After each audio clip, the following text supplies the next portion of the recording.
আসসালামু আলাইকুম। আশা করি সবাই ভালো আছেন। ইনশাল্লাহ আমিও ভালো আছি। আমার হাতে একটা কবুতরের ডিম দেখতে পারতেছেন।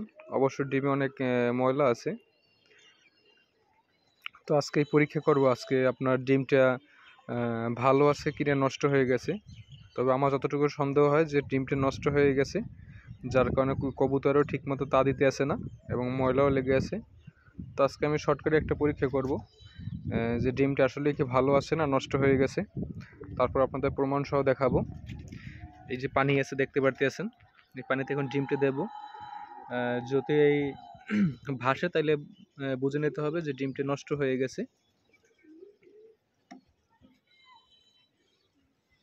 এই যে দেখতে পারতেছেন যে ডিমটা ভাসতে আছে, মানে পুরোপুরি নিচে যায় না।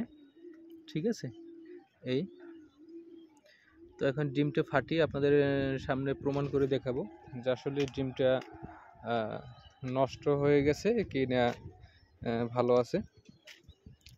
তো সাথেই থাকুন। এই যে এইখানে ডিমটা ফালাবো, এই যে দেখতে পারতেছেন, একদম স্বচ্ছকে দেখলেন যে ডিমটায় পানি হয়ে গেছে। এই যে